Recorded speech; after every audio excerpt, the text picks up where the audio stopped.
Hello, hello, hello. Ito yung gabay nyo para sa araw na ito. Sana kayong lahat ay healthy and happy. Sa mga bago dito sa akin, kung di pa po kayo nakaka-subscribe, please don't forget to subscribe and pakitap po yung ating bell icon. Sa mga interesado sa personal reading, dumiretso po kayo sa aking FB page. Paki-like and follow na rin yung link at details. Hanapin nyo. Nakasulat sa description below. So, ayan. Hindi ko na po, hindi ko na nalalagay yung mga lucky numbers kasi may mga naghahanap. Depende po kasi yan. Hindi po kasi laging naaalala and plus, mahirap yung editing. Okay? So, gagawin ko na lang yan sa mga mahabang readings, pero yung mga gabay, hindi ko siguro mailalagay lagi. Masyadong demanding pagdating sa editing, tsaka yung kung babanggitin ko pa. Kasi limited lang, ang kinikerry lang ni FB dapat 30 minutes para lang ma-upload ko yung video na walang popak sa sound. So, dapat pagkakasyahin ko yung 30 minutes sa 12 signs. Imagine niyo yun, ha? So, ayan, start na tayo. Aries. Ito yung gabay mo sa araw na ito.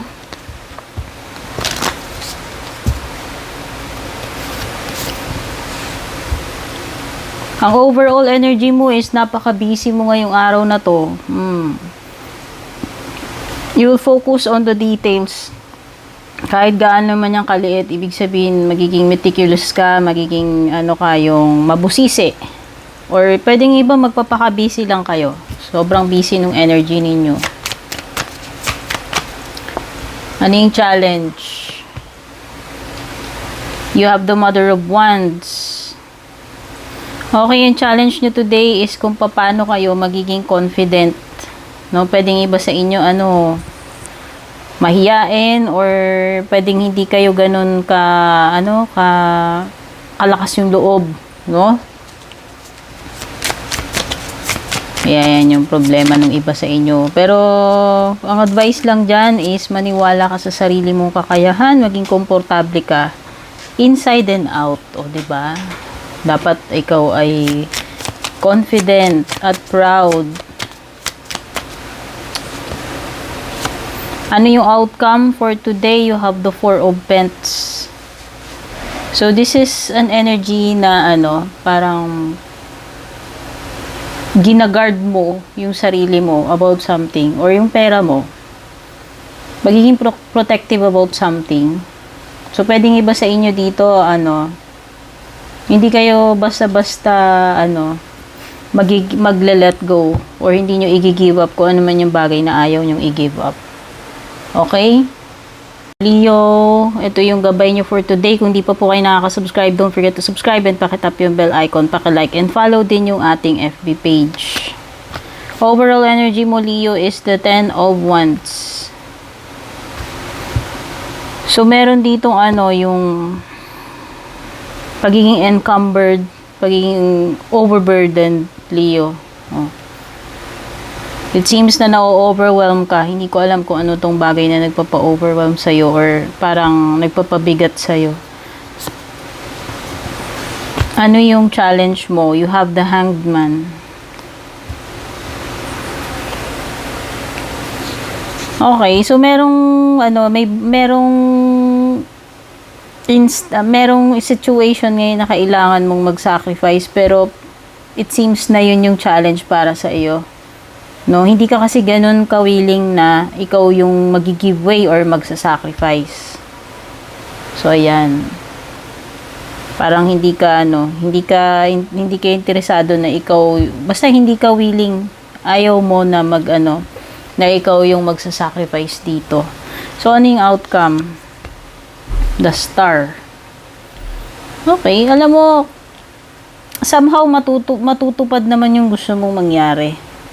No, with the Star card, maliwanag na siswertihin ka pa rin and matutupad pa rin, masusunod pa rin yung gusto mong mangyari. Okay? So, dapat maging grateful ka kasi dito lumilitaw kahit na hindi ka ganun ka willing mag-sacrifice is yung outcome mo is maganda pa rin eh. You will still get what you are wishing for. O, diba?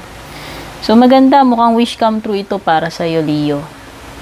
Hello, Sagittarius. Ito yung gabay nyo for today. Kamusta kayo? Sana kayo okay? Kung di pa nakaka-subscribe, don't forget to subscribe. Paki-like and follow din yung aking FB page.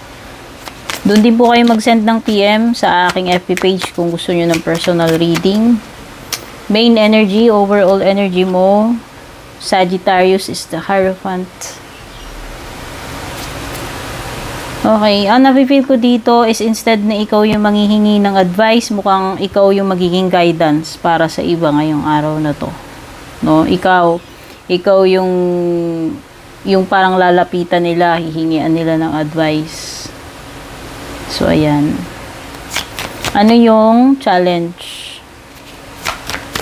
So ibig sabihin niyan makakatulong ka, no, makakatulong ka sa iba sa pamamagitan ng pagga-guide sa kanila or pakikinig or magbibigay ka ng advice. Ano yung challenge naman para sa iyo? The Mother of Wands.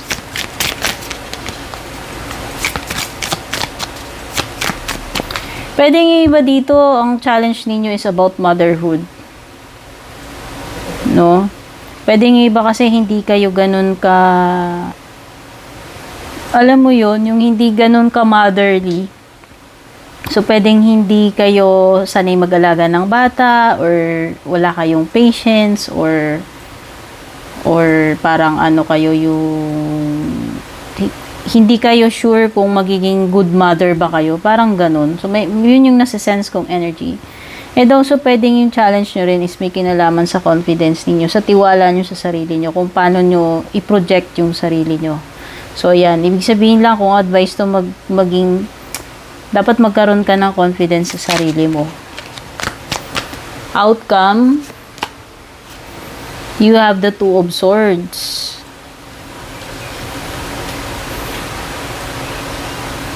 Ito, para sa inyo, yung outcome is mawawala na yung confusion nyo tungkol dyan sa bagay na yan. No, finally, matatanggal na yung piring sa mata ninyo eh. And makakapag-decide na kayo which is better for you or alin ba dapat yung pipiliin ninyo dito. Kasi this is a card of choices at saka paggawa ng decision, no? Pwedeng iba sa inyo dito, mako-continue nyo na. Kung alam mo na stuck ka at some point na stuck ka, ibig sabihin lang nito is continuation. Makaka-move forward ka na. Hello Gemini, welcome sa gabay mo para sa iyong sa araw na ito. Ito yung gabay mo for today. Kung di ka pa nakaka-subscribe, don't forget to subscribe. Pakitap na rin yung bell icon. And syempre, paki-like and follow yung aking FB page. Doon po kayo mag-send ng PM kung magbubo kayo ng personal reading. Overall energy mo, Gemini, Ace of Swords. Ang ganda. So, this is a card of rising over difficulties. Triumph. You will succeed. Malalagpasan mo yung difficult situation. No, ngayong araw na to, kung ano man tong very challenging na kakaharapin mo, ay magagawan mo ng paraan, masusolve mo yung problem. Ano yung challenge ni Gemini? Eight of Cups. Okay, so pwedeng yung challenge ng iba sa inyo dito is about health. So, ayan, make sure na, na nagpapacheck kayo sa doktor, lalo na kung may nararamdaman kayo. Pwedeng iba yung magiging challenge ninyo is kung paano kayo mag-move away sa isang situation. Dito sa situation na to, kung ano yung tinutukoy na Eight of Cups. So, pwedeng iba sa inyo, hindi pa kayo ready umalis. Alam mo yon, parang hindi pa kayo ganun ka-decided or convinced na iiwan nyo na yung situation na yan. So, ano yung magiging outcome for Gemini? The Hanged Man. Okay, ang outcome ng iba sa inyo dito, pwede maghihintay pa kayo. No? Or, pwedeng yung iba, mabubuksan yung pananaw ninyo, magbabago yung perspective. No? May marirealize ninyo Kumbaga,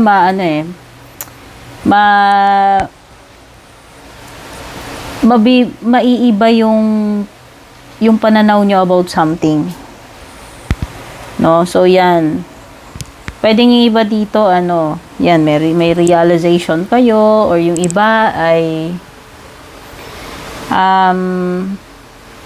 magiging wise kayo na, yung mag-give way sa iba, mag-sacrifice. Hello, Libra. Ito yung gabay mo sa araw na ito. Ako nga pala si Purple Teen. Kung hindi ka pa nakasubscribe dito sa aking YouTube, don't forget to subscribe. Paki-like and follow na rin yung aking FB page. At mag-send ka ng private message doon kung interesado ka sa personal reading. So, yung link nakalagay sa description. Ano yung overall energy mo, Libra? The Hermit. So, pwede may Virgo rito na ma-encounter mo. Pero, ibig sabihin, Libra, ikaw ang mag-shed ng kaliwanagan sa iba. Ikaw yung beacon. No? Isa kang kaliwanagan sa lugar ng kadiliman. So, ibig sabihin, ikaw yung makakapagpamulat sa iba. Ikaw yung reason na mare-reveal yung katotohanan or mabibigyan ng clarity yung iba. You will reveal yung katotohanan. Sa'yo manggagaling yung liwanag. So, pwedeng ikaw yung magi-explain, no? Or may gagawin ka na, alam mo yon, na maniniwala iba sa'yo, mamumulat sila. So, ikaw yung makakapag-make realize dun sa ibang tao, Libra. Pwedeng minsan, ikaw yung nagiging pag-asa nila. Parang, alam mo yon, nagsaserve ka as an inspiration sa iba. Na-enlighten mo iba, na-i-inspire mo. Keep on shining, Libra. Ang ganda ng card mo. Keep on shining. Yan. So, pwedeng yung iba, you are experiencing a glow up. O, diba? So, ano yung magiging challenge for Libra? You have the Death card, so pwede may Scorpio energy. Okay, Virgo and then Scorpio. Okay, Libra. So, the challenge for you is how to accept itong bagong paparating sa'yo. Which is very challenging para sa'yo. Kasi, it looks like na daraan ka sa isang transformation. And parang, baka hindi ka pa ganun ka-ready to embrace itong bagong paparating sa'yo. So, ayan. It will be a challenge na tanggapin itong transformation, Libra. Ano yung outcome for Libra? The Seven of Swords. Okay. Alam mo, Libra, magiging outcome dito, kung walang tumutulong sa'yo, you will help yourself, no? Ibig sabihin lang nito, hindi ka na magre-rely sa ibang tao. Kumbaga, maghahanap ka ng ways ng sarili mong diskarte para magawa mo yung dapat gawin without, alam mo yon, yung nag-uubliga ka ng iba or without the approval ng ibang tao. Basta, kung walang tumutulong sa'yo, didiskarte ka ng sarili mo kahit sa anong paraan. Yun yung outcome mo. Okay? Hello, Aquarius. Ako nga pala si Purple Teen. Para sa mga bago dito, kung di pa po kayo nakaka-subscribe, please don't forget to subscribe. And pakitap yung bell icon, pakilike and follow na rin po yung ating Facebook page. Doon po kayo mag-send ng private messages kung magbubook kayo or mag-i-inquire. Yung link at details, hanapin nyo lang, nakasulat sa description ng video. Overall energy mo, ang ganda. Aquarius, you have the Six of Swords. Ibig sabihin yan, this is an improvement sa kalagayan mo. No? Maganda yung pagbabago. Makakaramdam ka ng kaginhawaan or improvement sa sitwasyon mo. Okay? So, ibig sabihin yan,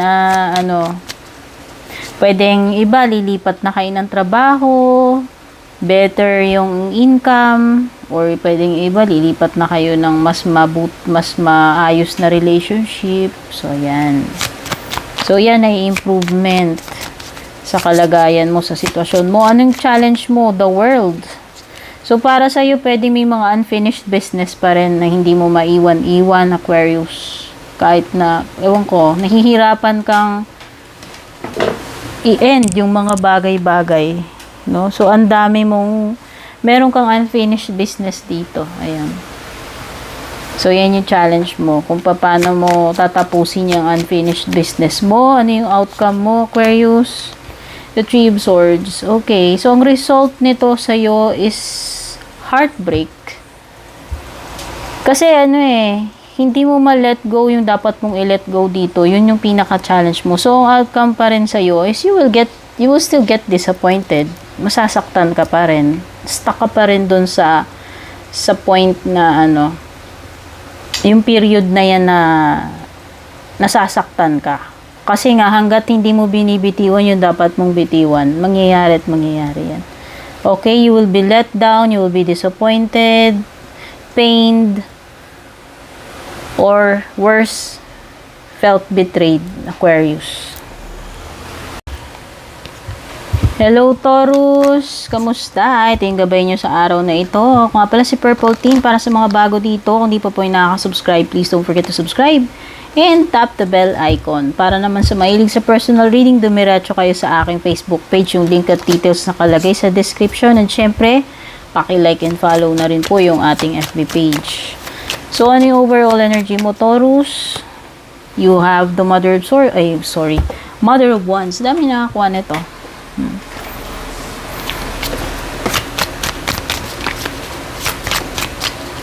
Alam mo, ang nafe-feel ko, itong over energy mo is how to embrace kung ano ka inside and out. No? Pagiging confident ito. Yun yung overall energy mo. So, ganun ka-confident sa sarili mo. Whether yung itsura mo, lahat-lahat about you, hindi mo kinakahiya. Proud ka. So, maganda yan. At least, naniniwala ka sa sarili mo and komportable ka sa sarili mong skin. O, diba? So, ano naman ang challenge?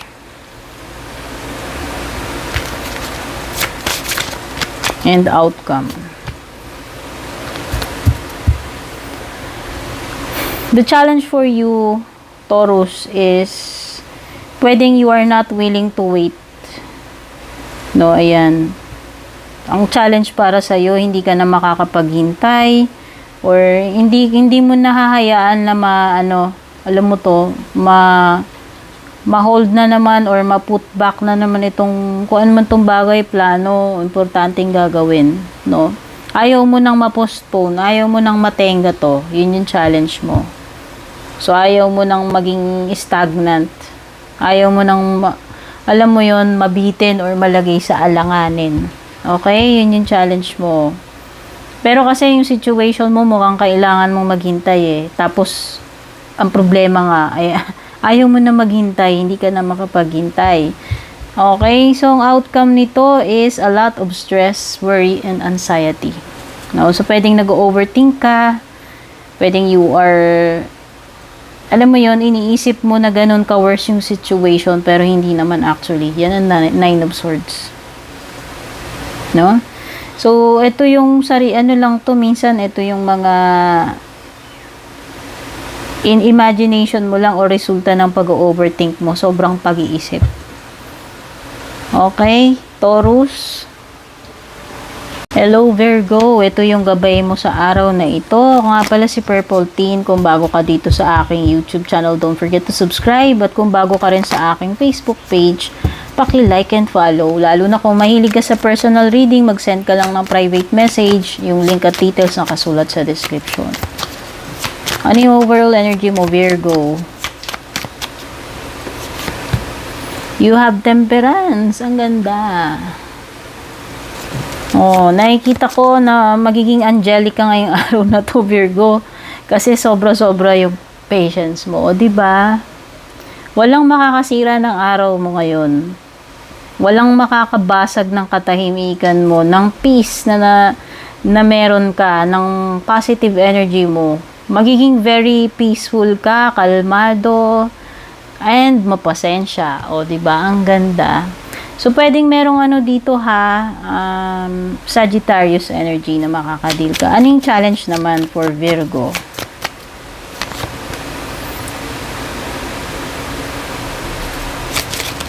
And outcome. Uy, may the tower ka, oh.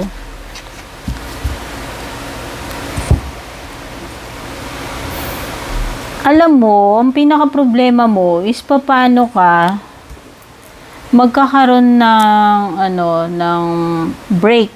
Ito yun eh, si Four of Swords. Pwede yung challenge ng iba sa inyo dito kung medical practitioner kayo. Parang, paano kayo? Saan kayo mag-a-apply? Kailan kayo magkakatrabaho? Yan. Sa hospital or any medical field.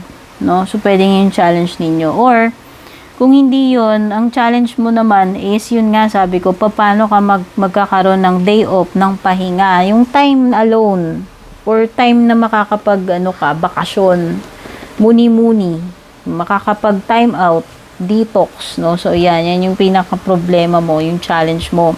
And yung outcome dito is mukhang matatauhan ka with the Tower card.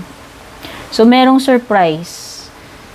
Ano ba to? May something na mangyayari na sana naman hindi unpleasant ito, pero basta, meron kang ikaka-shock ngayong araw na to, kung ano man to.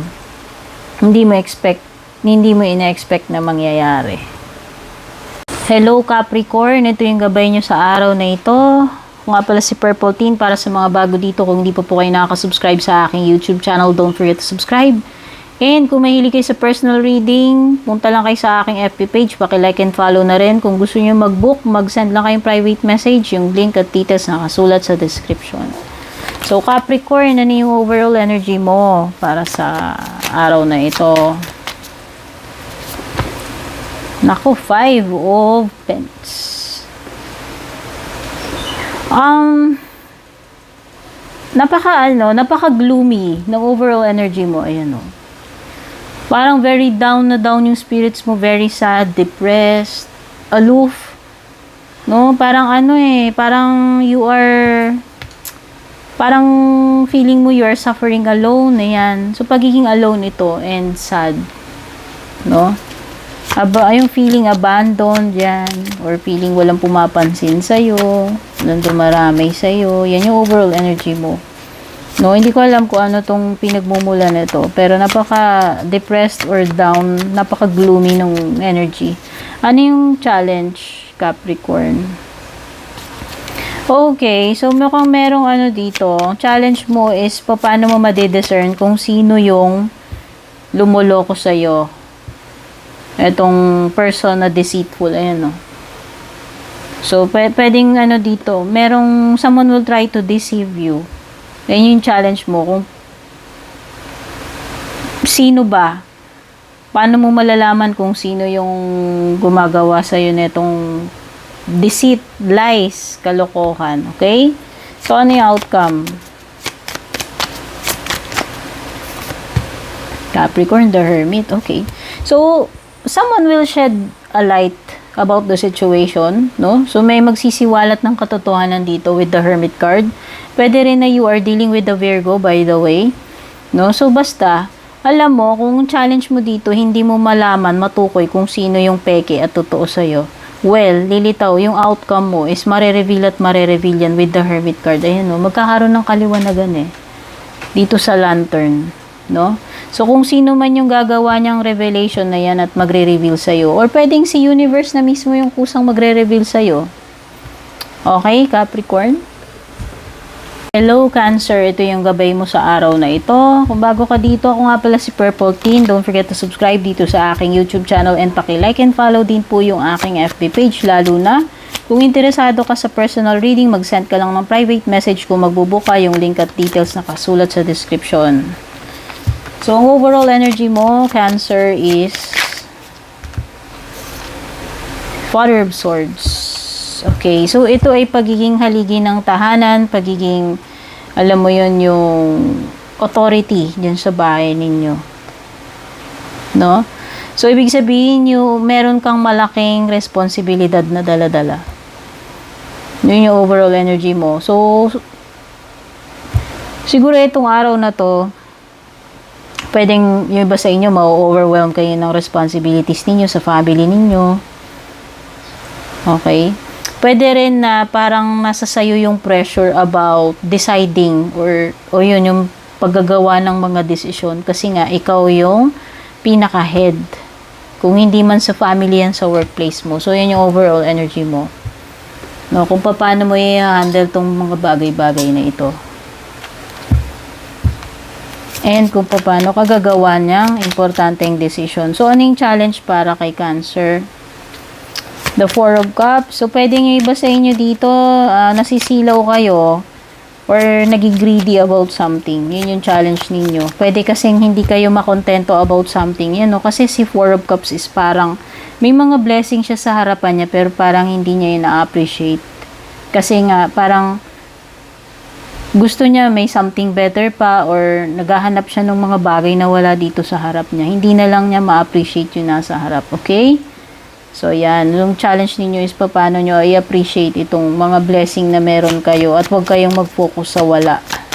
So, ano yung outcome for Cancer? You have the Hierophant. Okay, an advice would be useful para sa iyo or matututo ka the hard way, ibig sabihin, an experience will teach you something. So, pwede may mangyayari sa inyo araw na to, yun yung kapupulutan mo ng leksyon o aral. Cancer. Okay?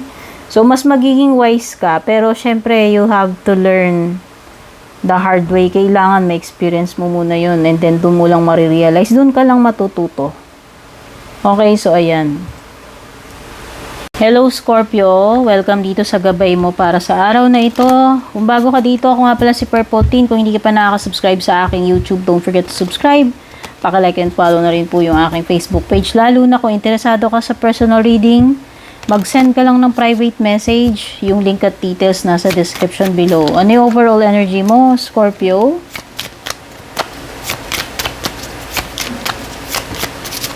You have the Two of Swords. Scorpio, natutorn ka. Hindi ka makapag-decide, hindi ka makapili yung overall energy mo. Confused and torn. O, diba? Ano yung challenge?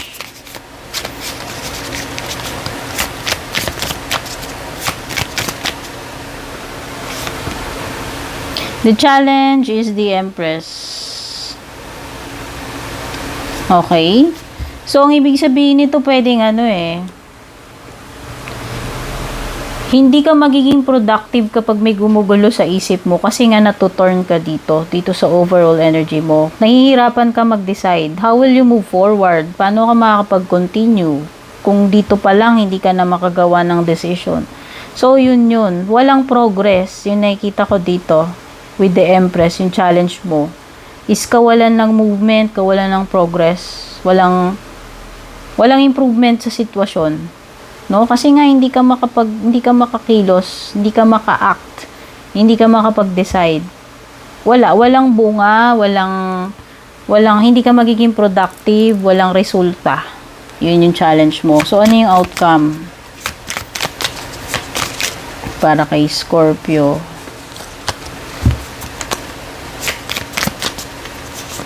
You have Three of Cups. Okay, so kung alam mo, kung nahihirapan ka about the situation, nalilito ka talaga, baka naman kailangan mo ring makinig sa payo ng iba. O, pwede ka naman humingi ng tulong kung talagang confused ka, hindi mo alam yung tamang gagawin mo, sa mga tamang tao, ha? So, nakikita ko dito, yung magiging outcome mo is yung support system mo. They will guide you, they will give you advice. Ito yung mga tao na totoo sa'yo, ha? So, be careful na makikinig ka dun sa mga tao na hindi naman nagmamahal or nagmamalasakit sa'yo. So, ayan, ito yung pwedeng family, friends, no? It could be anyone na genuine sa iyo na pwedeng maging support system mo during these times na ikaw ay nalilito or naguguluhan. So, sila yung magsisilbing guide sa iyo. Hello Pisces. Ito yung gabay mo para sa araw na ito. Ako nga pala si Purple Teen. Para sa mga bago dito, kung hindi pa po kayo nakaka-subscribe dito sa aking YouTube, don't forget to subscribe and syempre don't forget to like and follow din ang aking FB page. Lalo na po kung mahilig kayo sa personal reading, mag-PM lang kayo doon. Kung magbubook kayo, yung link at details na sa description. So, ano yung overall energy mo, Pisces? Ano yung overall energy mo? Overall energy mo is the 8 of Pentacles. Wow. Ito ay pagiging pagiging perfectionist, or alam mo yon, yung hindi sapat sa'yo yung mema lang. No? Talagang ikaw ay dedicated, focused. No? Ayan, no? Ano ba tawag dito? Meticulous pagdating sa ginagawa. Kumbaga, mataas yung standards mo. Hindi ubra sa'yo yung basta may maipasa lang, may magawa lang, hindi. So, ayan. It seems na na you are really working hard for something para ma-perfect mo siya. So, ayan. Ayan. Ikaw ay pagiging very detailed, very focused, very industrious, no? Meticulous about something. So, ano yung magiging challenge naman for Pisces? Challenge mo, Pisces, is about yung results. So, pwedeng iba sa inyo dito, you are very, very patient pagdating sa maraming bagay. Yun nga lang, pagdating dito, kasi parang iniisip nyo kung worth it ba. Kasi ikaw ay matyagang tao, masipag, dedicated, kaya lang iniisip mo kung worth it ba lahat yung binubuhos mong dugo at pawis. Oras, panahon, dito sa bagay na to. So, ayan. Pwedeng iba sa inyo dito, baka naiinip na kayo sa resulta, or nagkakaroon na kayo ng mga doubt, or nagiging wary kayo kung magbubunga ba to, worth it pa. In the long run, may mapapala ba kayo? So, ano yung outcome for Pisces? Wow, the outcome for you is napakaganda, the 2 of Cups. So, this is a business partnership or romantic partnership. No? So, ibig sabihin lang nito, everything will be in harmony pagdating sa romantic and business relations mo. So, ayan, pwedeng papasok ka or i-commit mo yung sarili mo wholeheartedly. Ibig sabihin, solid, buong-buo yung puso mo, i-commit mo yung sarili mo about something. So, ayan, ibubuhos mo lahat. No? So, whether romantic man yan, sa career mo, sa business mo, no? Ibig sabihin lang nito magandang senyales kasi magiging harmonious yung mga bagay na gagawin mo, yung partnerships na papasukin mo.